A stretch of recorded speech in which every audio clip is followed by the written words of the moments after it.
Okay, guys, here we go.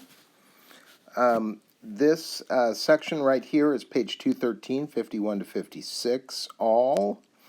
There's so many different little variations they have in this sum and difference of cosines section that I decided to just tackle them one by one. So when we do get to the next section, it'll actually be easier because you'll have seen all this type of variation already. But take a look at what these type of questions look like. Like sine of one angle equals something, and then sine of another angle equals this. What do they want us to do? They want us to find cosine s plus t, cosine s minus t. So I made up a couple examples that are similar, and then please follow along. There's 6 questions, and then pause it, take a picture of it. There's the answer key for these 6 questions, and you'll notice there's some beefy radicals in there, and your answer may or may not match theirs depending on if you possibly have to reduce your answer. So please be very careful. You're going to get some funky looking numbers. So let's begin. I have 2 examples. So here's what they're asking. In all of my examples, they want us to find cosine of s plus t and cosine of s minus t. And it says all answers must be exact values, which means do not give them any decimals. That's just code for no decimals, and you should live your trigonometric life by that rule. So here we go. It says, given sine s is 2/3 and sine t is negative rad 10 over 5, with angle s element quadrant 1. So that means angle s is in quadrant 1. Angle t element, that's what that symbol means in math, element of quadrant 3. So what I'm going to do here is I'm going to draw 2 reference triangles. Yeah, we haven't done this in a while. Oh, come on. Let's see. Do that again. 2 reference triangles. In the first reference triangle, I'm in quadrant 1. So this would be my angle S. And they say the sine of S is 2/3. So I would say that's a 2, that's a 3, because opposite over hypotenuse. Good old SOHCAHTOA never goes away. And then if I use Pythagorean theorem, I could say, well, I got something I don't know squared plus 2 squared equals 3 squared. And I'd get a squared equals 5, and then root, so I got rad 5. But just remember, there's a reason why they're telling us what quadrant we're in. When we do the root, when we do the cheerleading part, it's plus or minus whatever, but we're going to decide which one makes sense, and if we're in quadrant 1, it's a positive rad 5. So, similarly, we're going to draw a reference triangle here for angle T. Oh my gosh, it's not doing it. All right. How about now? There we go. So, angle T is in quadrant 3. So, I'm drawing my reference triangle in quadrant 3 this time. And that would be angle T that they're talking about. And they're telling me the sine of that is negative rad 10 over 5. And I knew to put the negative on the rad 10 and not on the 5 because the hypotenuse of this reference triangle is never negative. All right, so away we go. We would do something like, I don't know, squared. Then negative rad 10, if I were to square that, that would be a negative times a negative, positive. And then that would be a rad 10 times a rad 10, that is 10. What's it going to equal? It's going to equal 5 squared, which is 25. So lo and behold, I get a squared equals 15. I could root. And I'm going to say plus or minus rad 15. But since I'm on the negative side of the x-axis, I'm going to make that a negative rad 15. Let me erase this little circle on my rad 10. And I have 2 reference triangles. I have one called S, and I have one called T. And I'm going to use that to fill in some blanks here because they want me to do cosine of S plus t, and then cosine of s minus t. Let's do one at a time. Well, cosine s plus t, what does that mean? Well, this is the cosine of s times the cosine of t. This is just the formula. And if it's a plus, I put a minus in the middle, right? If it's a positive, I'm going to put a minus here. And then I do sine s times sine t. That's just the way it goes. So let's plug in what we know. I already know the sine of s. They told it to me. They said, hey, this is 2/3. And they already told me the sine of t. They said, hey, this is negative rad 10 over 5. Well, the reason I drew these reference triangles is now I can go get these guys. So let's do cosine of s.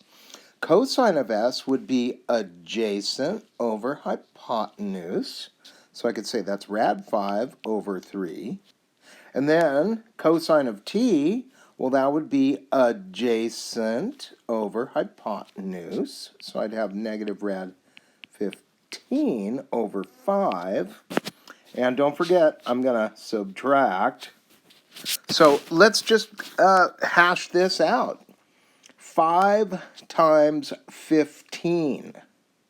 5 times 15 is 75. So I end up with negative rad 75 over 15. Well, minus a negative, so minus a negative, I'm just going to call this a positive. 2 times rad 10, that's 2 rad 10 over 15. Now you might notice I didn't do any reducing or any cleanup or anything with my numbers yet because they're common denominators. I'm going to have to put these together. So if I were to put them together, they both have a denominator of 15. They do. But I can simplify this guy. I can simplify that guy for sure. Now, I just want to double check something before I go. Oh, clear. All right. Yeah. This guy right here is 25 times 3. That's what he is. So I can pull out a 5. It's a negative 5, so I'm going to say negative 5 rad 3 plus 2 rad 10, the whole thing over 15. And then I look at it and I go, can I reduce this? And they're trying to be kind of tricky. Right, 5 goes into 15. Ooh, maybe I could reduce it. But remember, it's got to be all 3 guys. All 3 dudes that are outside values. They all have to have the same common factor to reduce it. So I would say, you know what? I'm good. I don't have to reduce this thing at all. My answer is done. This is what cosine s plus t equals. Now, here's the good news. Take a look at the type of answers we have here. I'm going to scroll up one more time. You notice anything about the numerical values and the signs involved? Like the first answer, like here, 53, it's 4 minus 6 rad 6 over 25, and the other one's 4 plus 6 rad 6 over 25. Take a gander at all of them. Look at all of those guys, and you'll see that the only difference I'm going to find in my other answer is if I do this calculation, I'm still going to end up with this guy, and I'm still going to end up with this guy, and I'm still going to end up with that guy. The only thing that's going to be different is instead of having a plus in the middle, I'm going to have myself a minus because the sign value that I get from cosine s minus t will be different. So my answers, once I get one of them, the other one should be a piece of cake. Alrighty, let's take a look at one more example. But what I'm trying to get at is, to solve this kind of stuff, you have to be kind of like in the know, thinking about your axe rule, and things are positive or negative depending on which quadrant you end up in. And sometimes they'll give you information about sine, sometimes they'll give you information about cosine. Your job is to get all the missing pieces together so you can fill in all of these blanks, and then you're cleaning up your numerical information. Let's take a look at one more so you see a little variation here. So here's my second example I made up. It says given cosine s is negative 2/3 and sine t is rad 2 over 4, both s and t are in quadrant 2. Okay, well, if I draw a reference angle for angle S. Well, S is in quadrant 2. So I'm going to draw this reference triangle, and I'm going to say there's angle S. And they tell me the cosine is negative 2/3. So this guy's going to be a negative 2. This guy's going to be a 3. And we had a very similar situation to this last time. And we did Pythagorean theorem, and we ended up with a rad 5 over here. We did. But since I'm in quadrant 2, should that rad 5 be a positive rad 5 or a negative? And the answer is... you fill in the blank. What's the answer? Should be positive, so I'm going to leave it alone. And then this angle over here, this time I have a reference triangle, but this guy is angle T, and they didn't tell me about cosine, they told me about sine. So I would say opposite over hypotenuse. And then I'd say, ooh, I could use Pythagorean theorem. I would say, I don't know what the one side is, but if I did rad 2 squared, I'd get 2. What's it going to equal? 16. Lo and behold, a squared equals 14 root. I'm going to use a negative for that guy. I'm going to have to use a negative. But then, once again, like I did in the last one, I have an angle S, I have an angle T, and I can use those reference triangles to get all my information. And, just so you know, once I find this answer, it's going to make finding this answer all that much easier because all I'm going to have to do is change the sign in the middle. That's the shortcut. So let's see what we end up with. I'm not going to compute this one. I'm not going to do it. I'll just do the top one. So we say, okay, this means cosine of S times cosine of T minus sine of S times sine of T.